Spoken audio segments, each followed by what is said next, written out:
Let's watch this. Link in the description down below for his video. Hit that like button, hit that subscribe button. Let's watch this and see what he says.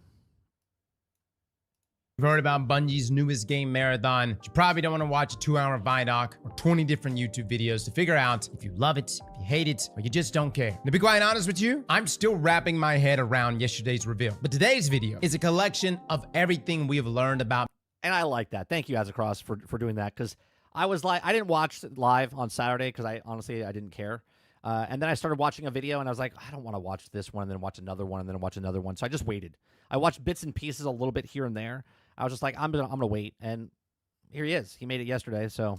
A Marathon. This comes from articles, cinematics, creators, developer interviews, tweets, anything that we could find, we put it in today's video. This also includes our own interview that we did with Andrew Witz, who is the gameplay director for Marathon. So there's quite a bit to go through, but we really tried hard to filter down everything to just the most important information you need to know about this game. So without further ado, what even is it? Marathon is a... And mind you, just because I'm not interested in an extraction shooter, and just because I'm not interested in Bungie, like the company itself, I'm a content creator, and I like showing stuff like this because you guys do like stuff like this, right? So I'm not going to try to push my bias of the company and extraction shooters that this game's going to suck and it's going to whatever. That's not how I roll, okay? I'm showing this because it could be one of you that's watching me right now that's interested in this game and wants to know more of it. So I want to know more of it so I could talk more about it, right? I'm not a person that's just going to be like, shit, it's going to suck, right? First-person extraction shooter with a very unique art style that is focused on fast-paced matches, survival, and team gameplay. Now, okay, hold on a second. Art style that is focused on first-person extraction shooter, fast-paced gameplay, fast-paced matches, survival, and team gameplay. Now, you're a runner. You're sponsored by numerous factions to raid the abandoned space colony of Tau Ceti 4, which is under the protection of the... Sponsored by factions. Okay, I'm gonna take a little bit of piece from Destiny, right? Like if there was factions in that game, if they were like sponsoring you. All right, that seems pretty cool. Okay, protected by United Earth Space Council. Okay. UESC, that being the United Earth Space Council. Now, all teams load in at slightly random spawn points at the beginning of an instance, and you have 25 minutes to scavenge loot, complete objectives, fight against powerful AI. I have a question. Can you, well, like the game Jump Ship, I think it was called. Was it called Jump Ship, where you could work with a team? And then at the end, you can get the gold, and you could kill your team members and take it all for yourself. Is there a mechanic like that in this game, or is there no team death? Bands, and of course, enemy teams before time runs out and you die. Now, they mentioned that 18 at least for the Dire Marsh map is the maximum number of players per match. But of course, this is dependent on the map, with the teams being divided up into threes. Now, okay, hold on. 18 players on a Dire Marsh. So, okay. So you can't go in solo, right? It has to be a team. You could go in solo, but it's going to put you in with a random 2 members. So there's always 3 people per team. But of course, this is dependent on the map, with the teams being divided up into threes. Now, one thing they did emphasize is that there is no solo lobby. No solo lobbies, okay. Meaning you can queue as a solo player with either 2 random teammates or with no fill as an option. You're not going to be in a situation where there are 18. Wait a minute. If there's no fill, then you can go in by yourself. So you could have 18 solos potentially, right? So you can't there's no solo matchmaking where it's all solo players, but potentially you could go in 18 people with no fill, and that could be all solo. Separate teams of solos, although they are looking into possibly adding that if that's something the community really wants. I think that's a fundamental flaw if you're forcing people to... Now, I totally get it. I totally get it. They want people to work together. But I think that's a fundamental flaw for people that don't have friends or solo, and you're forcing them to talk to somebody. I think that's a fundamental flaw. I think a lot of people, if they want to team up, will do it by themselves and then join a game chat. Not a game chat, a private chat. But I think there should be an option that you can go in and play a solo mission. Let's be honest. I think Worlds, did you say it up earlier? I think you said it earlier. Where, was it Worlds? Maybe it wasn't. I think in a couple of months when the game comes out in September, that there's going to be a dip, and just like Fortnite, right? In Fortnite, you could go in with 4s and 3s and 2s and 1s, but they also fill it with NPCs. So yes, you're going PvE, but I think there's going to be more PvE than PvE. You see what I'm saying? Because they're going to fill it in with bots, but not tell you there's bots, but you're not going to know. There's also no duos. As I said, it's bad for balance. Now, in terms of gameplay, there's been like different terminologies thrown out. Is Marathon a hero shooter? Dude, this is where things just get kind of blurry. Essentially, though, there are 4 runner classes that you can... Okay, so there's classes, right? So there's classes like there are in Apex Legends. 4, they'll add more down the road probably. Maybe they'll even introduce 6, like 2 more, maybe 6 by the time. I think it is kind of weird that there's 4 and there's a 3-man team, right? So I wonder if they add 2 more. I wonder if they add 2 more before launch. Play in the closed alpha, and there will be 6 available at launch. To be quite honest, guys, you could call them whatever you want to call them. You call them heroes, archetype, classes. I think when people think of hero shooter, they think... Yeah, this is not an Overwatch. This is not an Overwatch or Marvel Rivals. This is heroes like Battlefield was. Battlefield had the hero classes in there, or like an Apex. That's what this is. Overwatch or Marvel Rivals, and this is obviously not that. Now, it was mentioned from a lot of the creators and the folks that got to play the game that all the runners feel pretty similar, but each have 4 abilities that the... Search and Destroy, Riot Barricade, Thruster, and Tactical Sprint. Okay. Find its unique playstyle, that being 2 passive traits, 1 tactical... Oh, this is... Okay. ...ability, and 1 ultimate. And this is one of the characters. Okay. Short, Glitch is super agile, Void goes invisible, Blackbird uses wall hacks, and Locust has a big shield. My Destiny players, it's literally 3 hunters, 1 Titan. That's your 4 classes for the alpha. Now, this takes us to our UI. The compass up top tracks your direction and your current point of interest. The top left shows the match timer and the kill feed, and the top right displays your current faction contract. More on that later. Now, underneath your reticle is your heat bar, which is essentially stamina. Now, dropping bottom center are both your abilities. To the right and left are your consumables, and in the far corners, the right side displays your current weapons, and the left, your... I'll be honest, the proximity chat, what happens with proximity chat is, we've talked about this in the past, people just shoving their face like Doritos, or yelling at their parents in the background, or yelling at their wife, or the wife's yelling at the husband, or the dog's barking in the background. And most people just mute people. It's the weirdest thing. It's the weirdest thing. We live in an age of online connectivity, but nobody wants to speak or talk. Your shield and health, with the status of your teammates hovering just above. Now, weapons in Marathon sport that same aesthetic that you pretty much see everywhere else. Everything looks very modular. That's intentionally so, and I will say, guys, at least gauging y'all's comments yesterday during the live stream, some people really liked it, and some people thought it looked terrible. Yes, I saw the comments. Look, I don't think it's hideous. I think it's better than Concord, not very much, but at the same time, I know exactly why. I said this earlier. I know exactly why they look the way they look, because they want you to buy microtransactions. They want you to either play the game and earn cooler cosmetics, but not too cool cosmetics, or sell you better cosmetics. Look like Destiny and Roblox had a baby. I get it, man. At the same time, Destiny players love the aesthetic of a Rite of our 9 weapons that just leaked early. And dude, that's some straight up Roblox stuff. But I completely understand why some people do love this style. At the same time, some people is put off by it. Now, all the weapons share the exact same stats. And I think the reason they picked it is so it sticks out.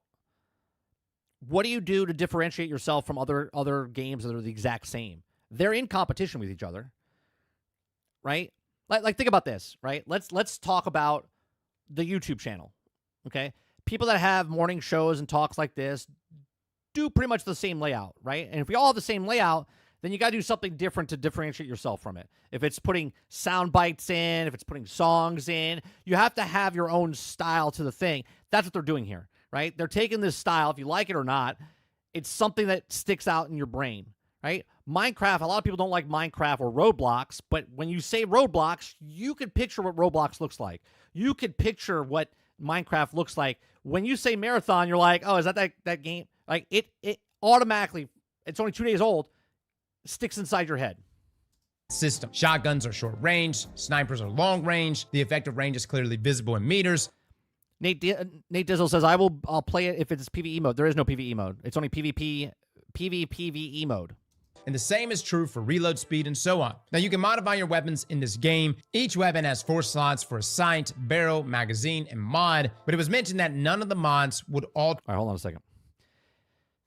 I'm gonna back up here for a second. I missed it. Shotguns are short range, snipers are long.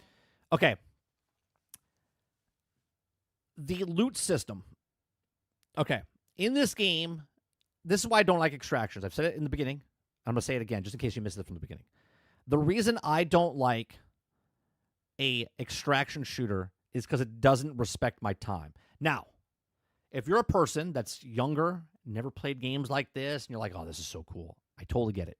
Totally get it. I'm not shitting on you for liking a game or disliking the game.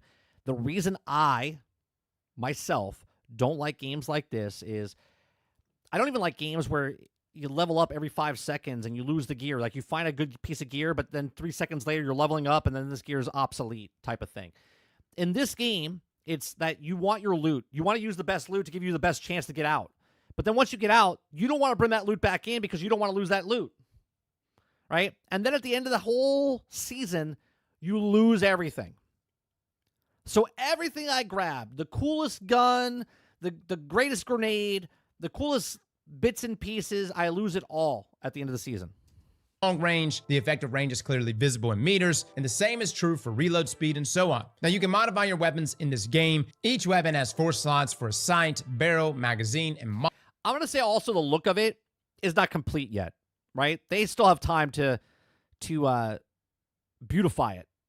But it was mentioned that none of the mods would alter damage output directly. But depending on its rarity, modifications can be small, making simple stat adjustments, or large, which can drastically alter weapon behavior. Lupo spoke of an attachment that allowed his railgun to shoot 2 shots instead of 1. Now, as you add more modifications to a weapon, the weapon's rarity and value will increase as well. Now, the levels of rarity in order are gray, green, blue.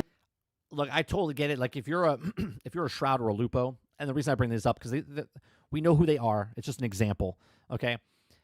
They like the game because the game itself is them learning the game and becoming better, and they have a. It's just like if you were, in regular war or battle, right? Home field advantage. You know the terrain. You know the stuff. The more you're out there, you know what's happening, right? Your neighborhood. If without war, just going outside. If you walk your neighborhood and know the ins and outs, where to go, what it is, you're more educated and you know more than the person that just moved in and they have no idea where to go, right? The more you do it, the better it is. That's part of the game, right?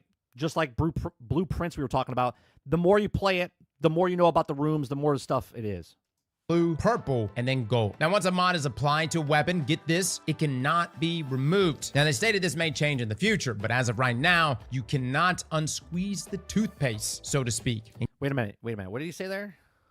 Well, now the levels of rarity in order are gray, green, blue, purple, and then gold. Now, once a mod is applied to a weapon, get this, it cannot be removed. Mods cannot be removed. Okay. There's no breakdown at all? So now, well then, here's a strategy that I just thought of. Let's say you have a piece of gear. You can't unmod it, but if you find a good gun but you don't want to use it, you could put a shitty mod on it and then have someone else take it. You know what I'm saying? I don't know if that's a strategy or not, but that would be interesting. Like you on purpose make a gun shitty with a bad mod on it because they can't unremove it. Now, they stated this may change in the future, but as of right now, you cannot unsqueeze the toothpaste, so to speak. And gold mods are by far the most valuable. From Kevin Giannis. Crowded says, Mike, supposedly they have mechanics in place that smooth out the things that you hate about extraction shooters. What would that be? The whole thing about an extraction shooter is it's PvP. I don't want to play PvP. The only thing they have to do, House, to get me to play this game is to play PvE only. That's it. That's the only barrier for me personally. I don't want to go in a place and do PvP. I want to go in and methodically, in the 25 minutes that I got to play the game, ins and outs and learning the stuff. I do this with my son in Fortnite. Okay, I don't want to play the regular battle royale, right? But my son, he likes to mess around, and I don't want to go up against people because I don't care about the wins. Okay, so I just go in my private little server, and we do the boss fights, and we go around, and I learn the map and get the points and whatnot, right? I have no interest in playing and losing my shit to somebody else. I don't. The runner team lead at Marathon, his quotes, everything that is gold has a unique behavior. Examples include a magnum with a sniper scope, a triple jump for glitch, a backpack that makes you invisible. These are going to be extremely desirable and game changing. Now, in terms of other modifications and gear, as you probably already guessed, your runner can also be modified. The same rules. That would be a cool game right there. Right? That would be a cool game right there. Top down, like a gauntlet type of thing.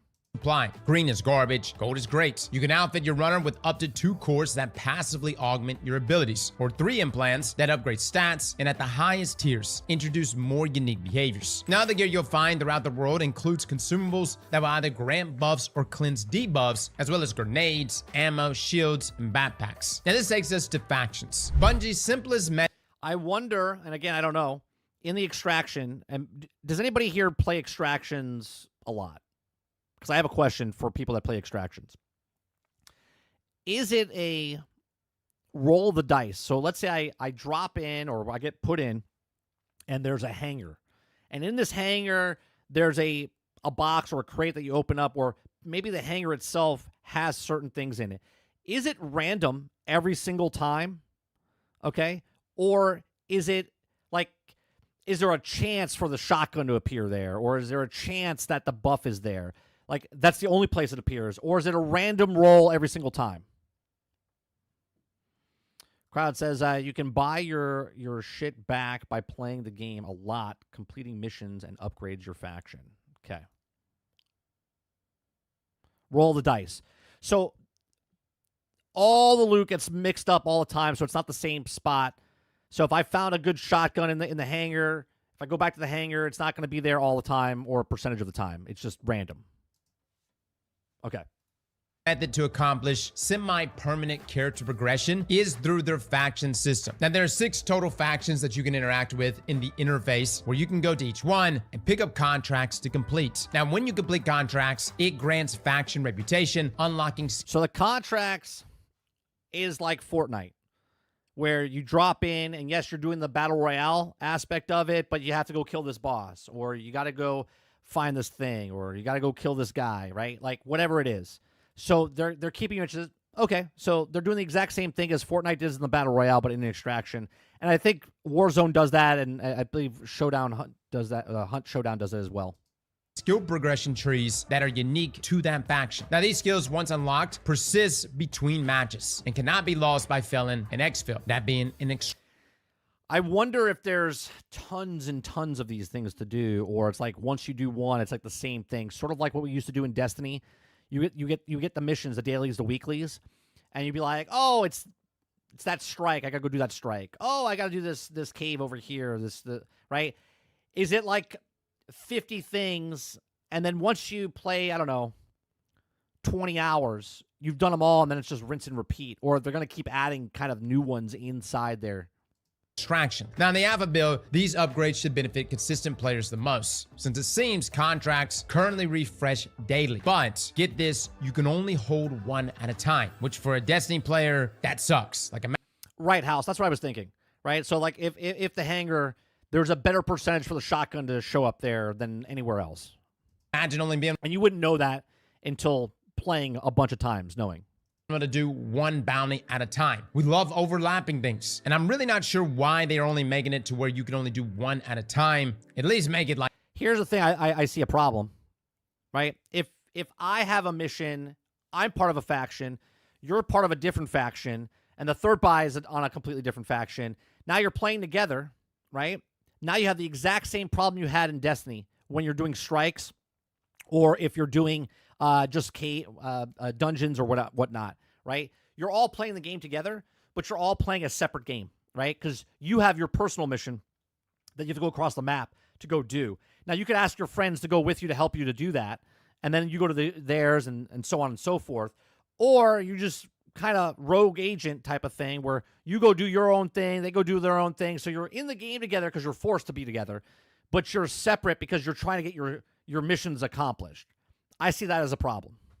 Like 5 or 6 or something. That way we can get 1 for each faction. Now, factions can sponsor your loadouts if you end up losing all of your gear in a bad exfil. Essentially, just like starter stuff, just in case, you know, you get shredded and you lose everything you own. Now, you can also purchase gear off the black market. Now, contrary to popular belief, this is not a player trading system. This vendor is operated by the game and will steadily increase the value of offerings available to purchase as you rank up throughout the season. So if one of your They do this in Fortnite as well. friends is completely broke and you're feeling generous, you can even donate some of your gear for them to test drive, but it will be returned after your next run is completed. But get this, your gear degrades when it changes hands.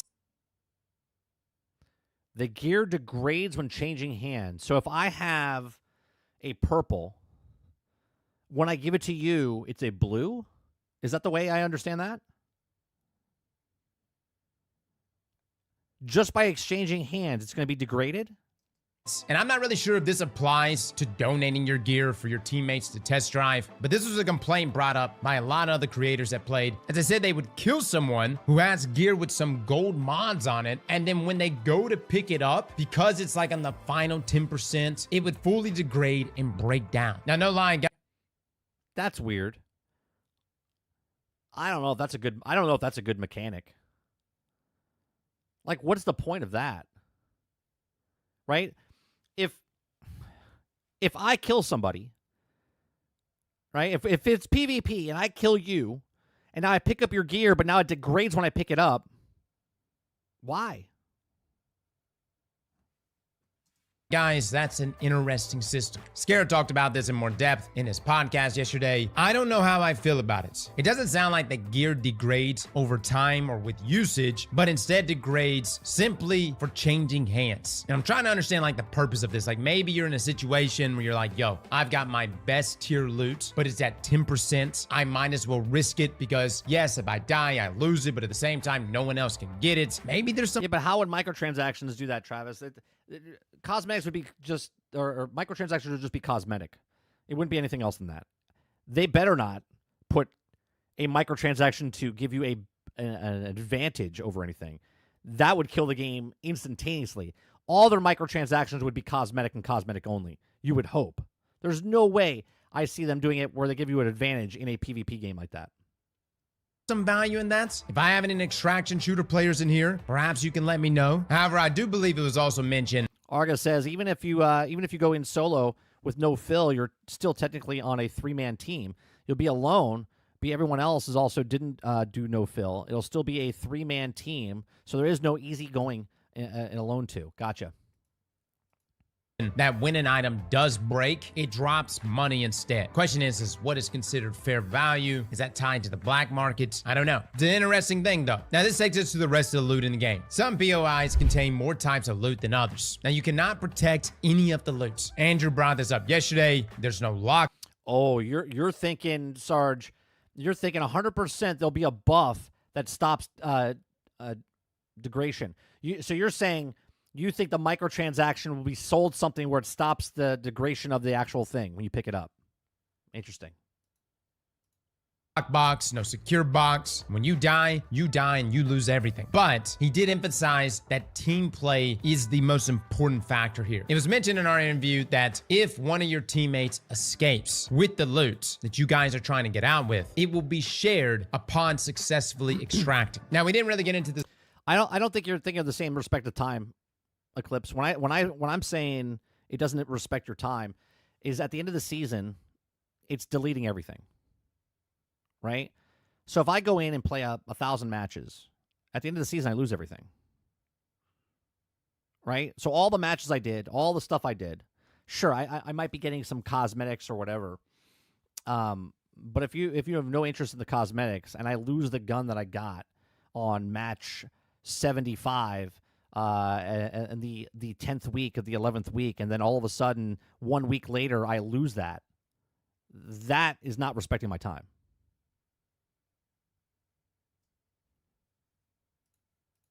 the specifics of like what loot is shared, but it almost seems like anything in that haul. As long as one of you on the squad escapes, yes, you might have just died with all of your stuff, but at least you get something, which is great if you have somebody on your team that maybe it's not that good, but perhaps they're a great distraction. Sacrificing themselves might be worth it. And given your friend who is the one that always gets out alive, that's probably the person that needs to be holding the loot. However, all loot will be subject to seasonal wipes. Everything will be loot loss and seasonal wipes. That right there, all time, just goes out the window there for me.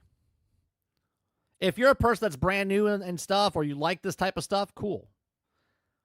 But as a player, that if they're trying to bring me in, that loses me right there, right? I didn't like when they sunsetted stuff in Destiny and then brought it back, right? I do not like this at all.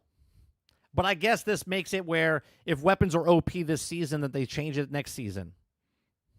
Removes. Now, cosmetics will carry over, of course, especially cosmetics that are tied to account milestones, and they can carry over between seasons. But just like in Tarkov, you will have seasonal wipes present in Marathon. Now, Dolphin says that's the game, though, 30.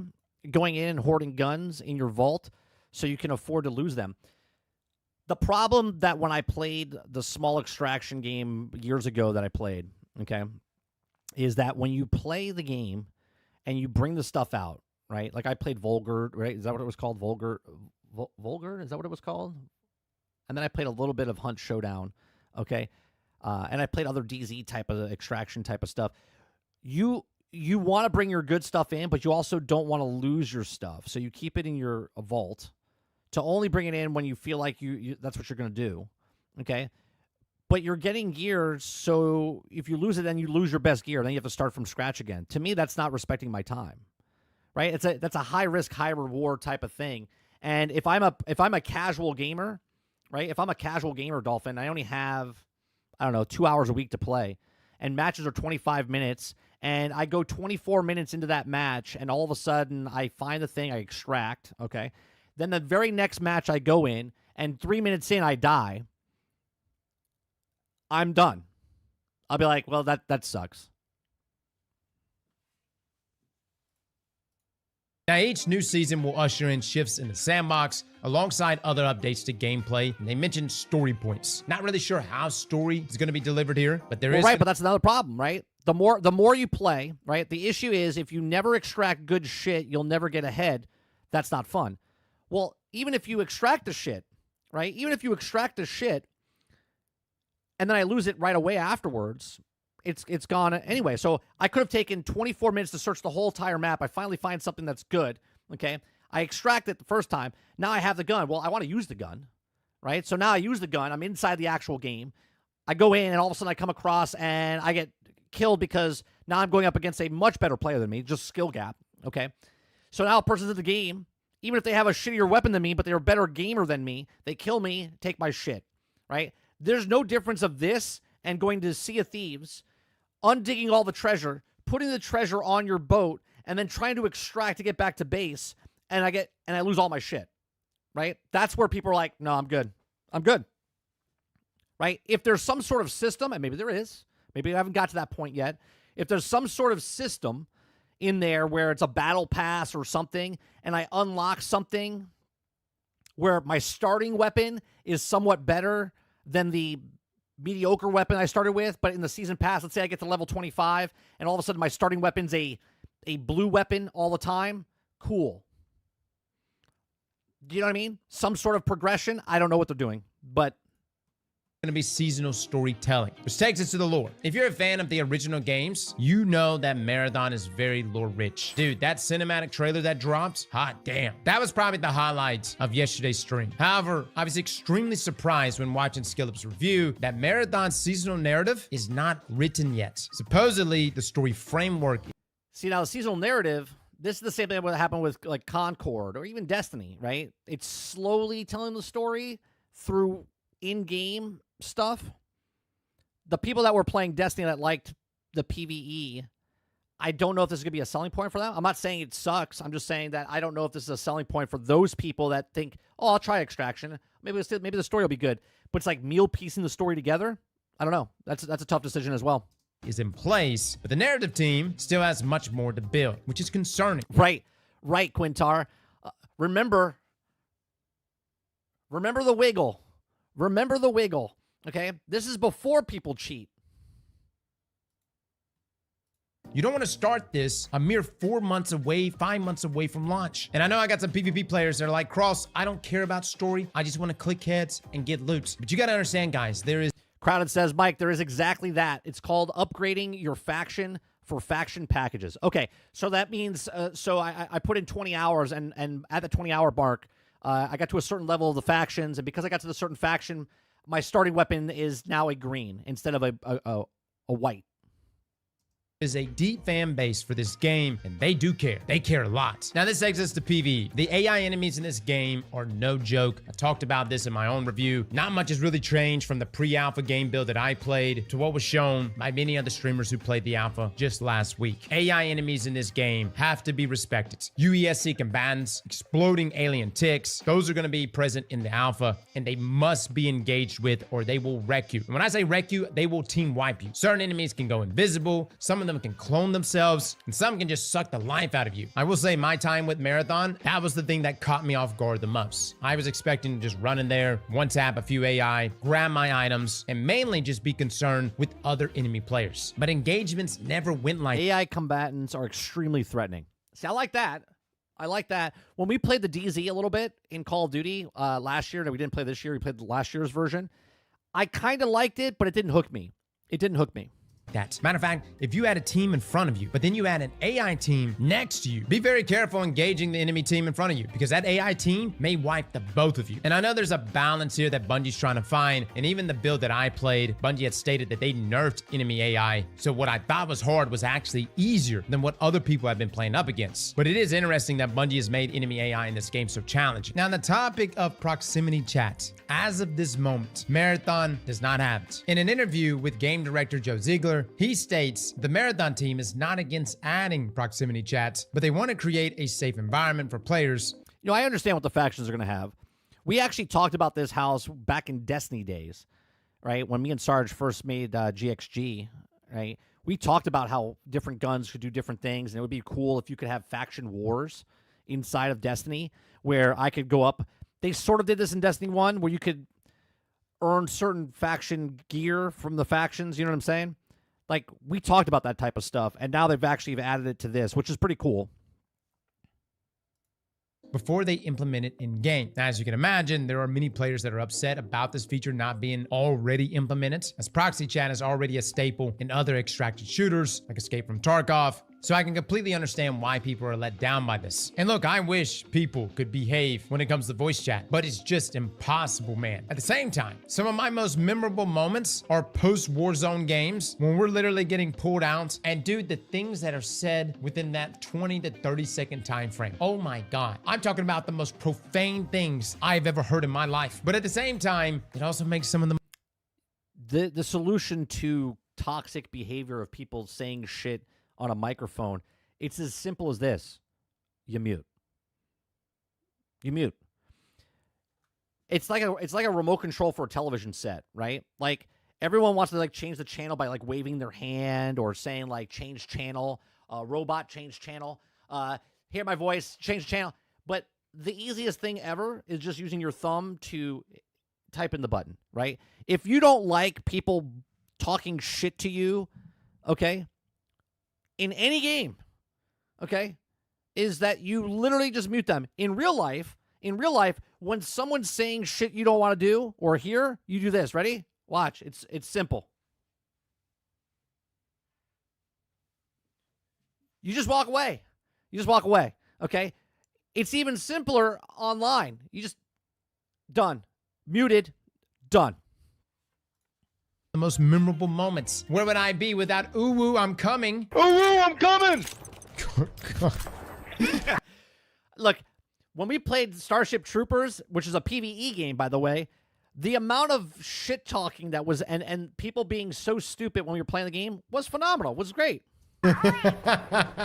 back when we were playing Gunner Fortnite. There's pros and cons to both. In my opinion, I think Bungie should just give people the option and leave it up to the user to decide for themselves. Now, this brings us to the weather and status effects. The environment will have things like lightning strikes that can hit you, and yes, they will shred off your shield, including your health. There's also things like toxic rooms. Negative status effects will be a thing in this game. I asked the question, is there going to be moments where someone can two-tap you with a thorn and you run around the corner and just burn out? Pretty much the answer I got was that everything can be countered with a consumable, which is why having different types of consumables is very important. Now, we also asked the question, is the weather dynamic? Andrew essentially said that it was slightly dynamic. Yeah, they love ducks. They love ducks in that Starship Trooper games. Constantly just talking about ducks. But nothing crazy. For instance, rain may start off light and get heavier throughout a match, but don't expect anything like Exoborn, where literally a tornado will spawn on Frank and beans, man. That's all I talked about. you and then turn into a fire tornado. And it also seems whatever weather is present when you load in will persist throughout the entire match. Now, in terms of extraction, in this game, they call it exfil. There are beacons that are protected by UESC combatants. Once activated, a beacon will notify the entire map that you intend to escape. Now, exfil points spawn randomly across the map. Now, if you do not extract before the match timer reaches 0, all remaining exfil points will disappear, and there will be one final exfil points, which gives all players one final chance to get out alive.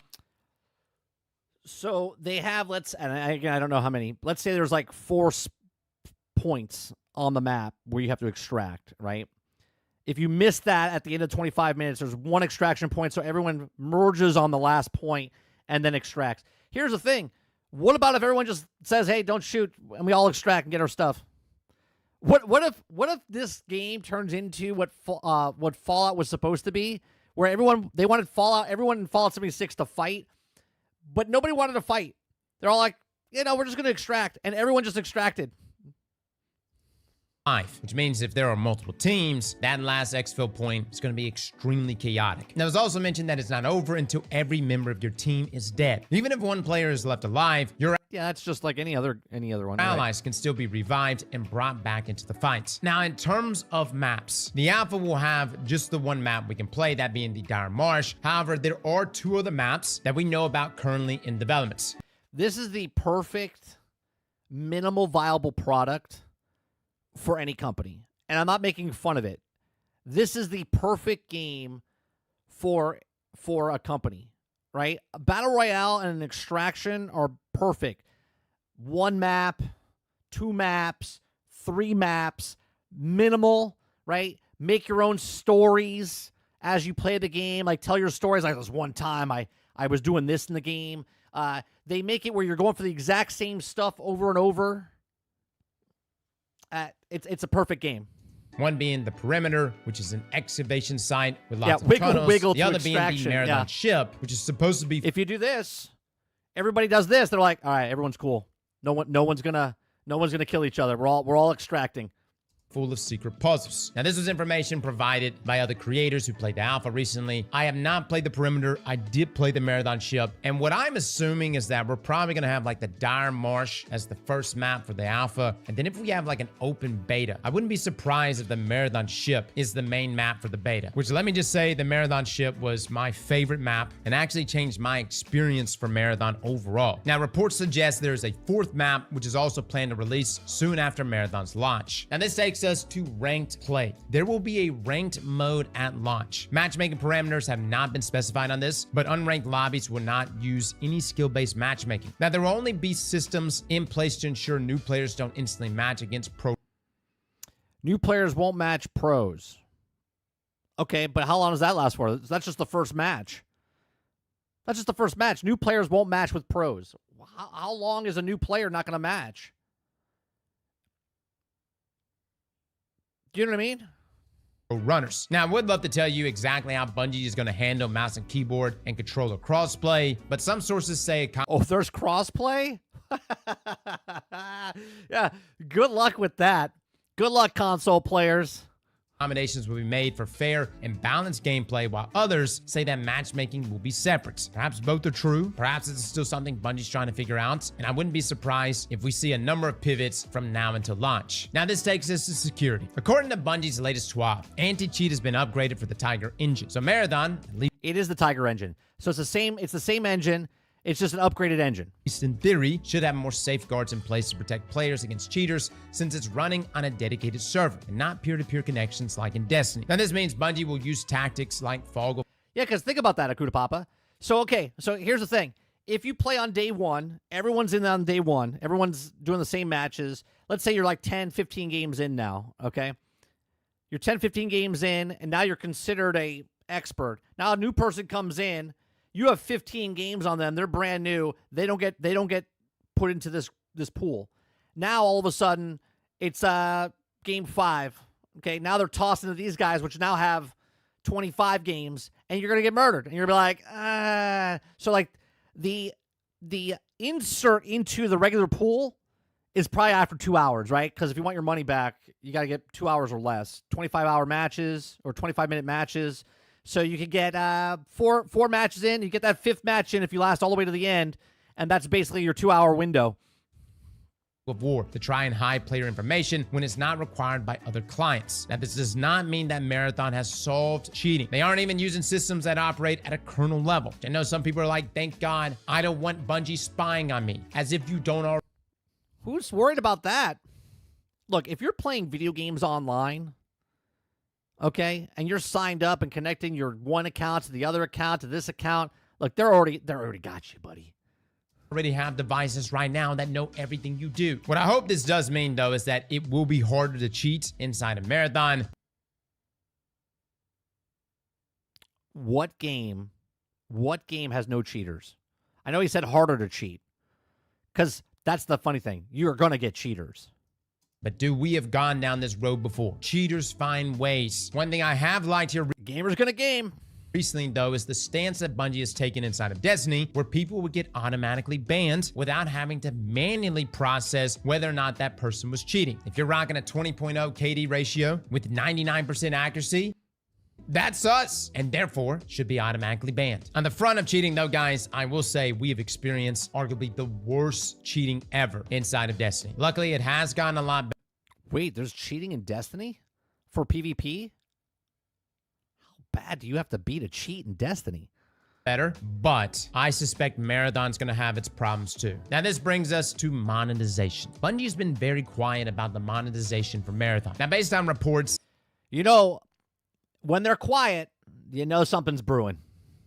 it is being passed around that Marathon is going to be $40, including a battle pass in tune with the seasonal model. Okay, rumored that it's $40, and then seasonal battle pass. Okay. And it's going to feature a cash shop allowing Of course it is. folks to buy cosmetics. Now, we talked about this on stream yesterday, and I will say, like, $40 is not exactly, like, stupid expensive, and I know we have... Akuta Papa. Very much for $2 super chat. Says Concord has no cheaters. That is true. That is true.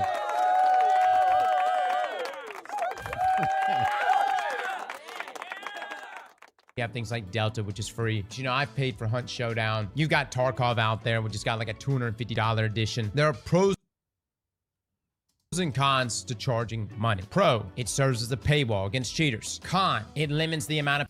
Pros, paywall for cheaters. I don't understand this. For some reason, they think that cheaters will not spend money to cheat. That's all cheaters do, is spend money to cheat. They buy the box that's $100 to cheat just so they can say they're good at the game. They pay a monthly subscription fee to cheat. What does this mean? Pros is paywall for cheaters. What are we talking about? The wiggle that's in the game, everyone cheated for that. Everyone paid to cheat for that. What are we talking about? people that can try out your Cons limits population. Sure. But that's why there's PvE in there. game. Another con, if you're charging money, the standards have been raised. I can't tell you how many times I've played a game and it's free and I'm like, you know, this may not be the most fun game, but hey, it's free. The moment you charge money for it though, expectations have now been raised. At least at the time of this recording, nothing has been said about the monetization. And on the other side of things, Ron, you don't know the wiggle? So we watched the video, I guess it was like over a year ago. So some guy did an investigative report about how rampant is cheating inside, was it Hunt Showdown or was it Tarkov? It was Tarkov, right?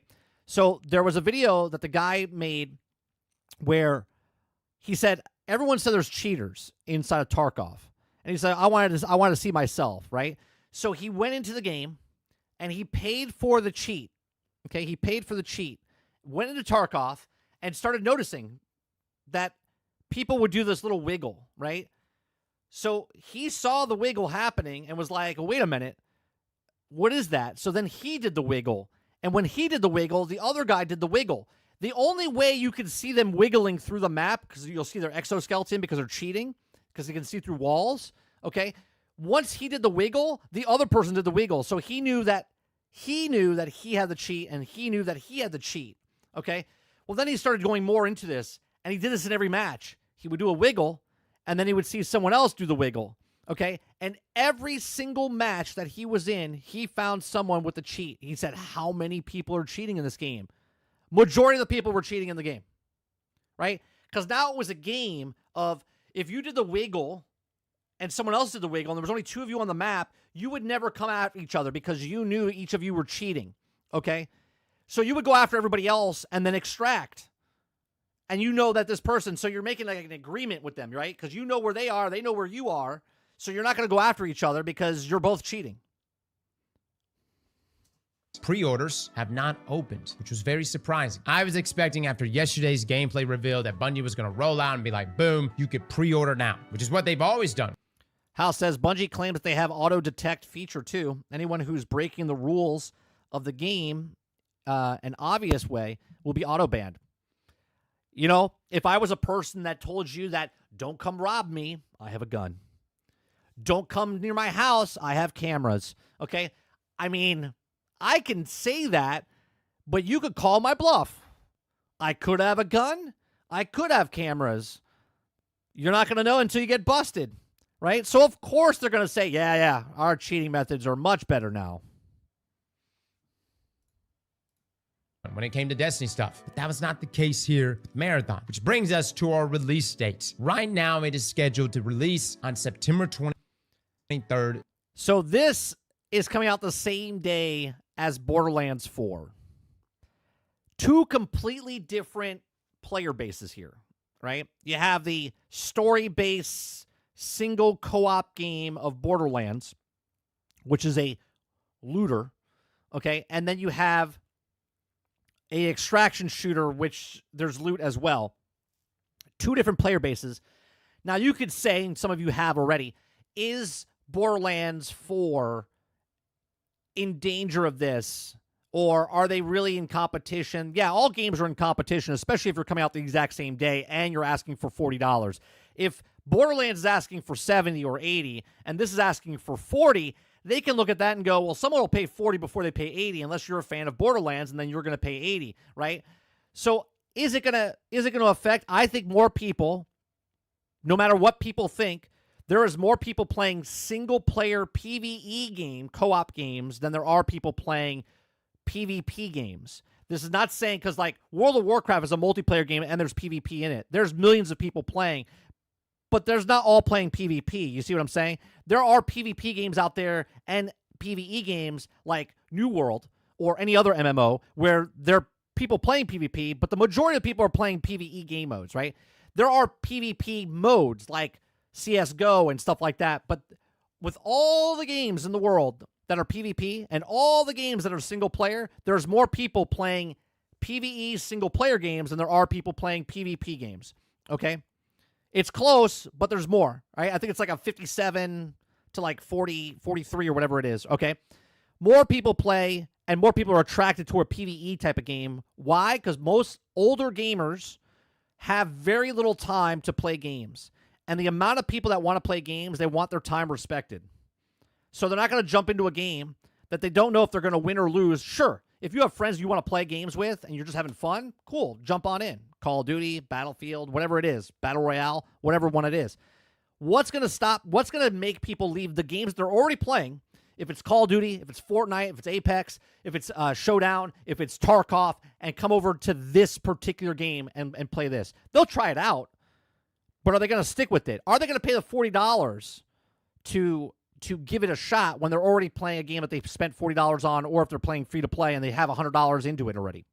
2025, which is exactly the same date as Borderlands 4. Now, I know some of you are like, that is terrible. Who is deciding the marketing on this? Why would you release the same date or even in the same month as Borderlands 4? There's also some of you like, Cross, I don't even care about Borderlands. I play PvP. Why would I care about? See? That's exactly right. I'm a PvP player, so why do I even care about Borderlands? That's exactly right. He's a PvP player. That, right? People used to argue that there was more people playing PvP in Destiny than PvE, and that wasn't true. That wasn't true, right? More people played PvE than PvP. Fair, but I will offer this. If you had to choose a game to launch right next to, would you rather it be Borderlands 4 or Grand Theft Auto 6? And well, they're both completely the same. If you're a PvP player, then why would you pick Grand Theft Auto 6? Right? What about this? What about if Borderlands 4 comes out and says, "Hey, we have an extraction mode"? Right? Look, gamers are gamers, right? People play PvP games, people play PvE games, people play co-op games, people play puzzle games, whatever it is. They're going to take their hard-earned money, and they're going to pick one of these games if they came out at the exact same time. If I have $80 and I want to spend it on Grand Theft Auto, I'm going to spend it on that. If I have $40, I'm going to spend it on this if I want to pay this. If I have $120, I'm going to pay for both.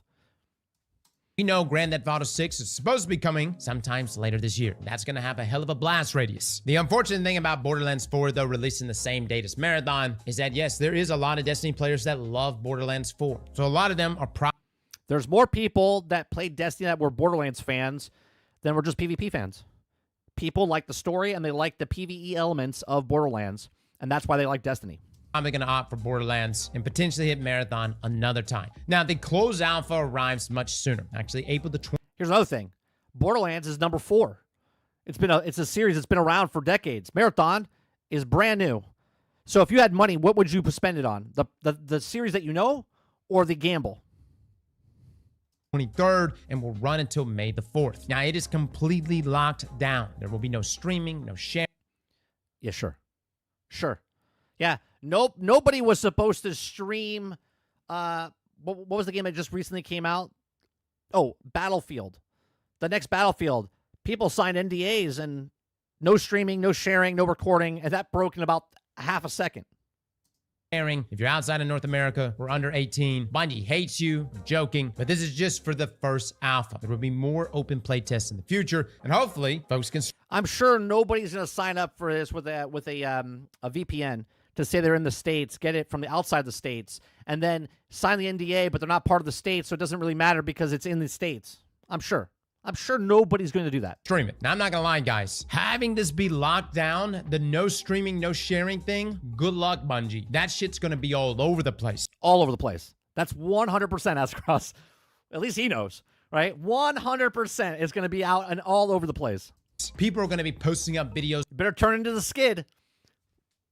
Turn into the skid, Bungie and Sony, because that's going to be all over the place. Left and right, from Twitter to YouTube to TikTok to Twitch. I guarantee it, people are going to go live with this alpha. It's 100%. And they're going to get knocked down, and then there's going to be articles written, and then Marathon's going to get publicity because of it. Bungie said this, Bungie banned that person, this is it. But that stuff's going to be out and about. People are going to see it. Welcome to Guerrilla Marketing 101.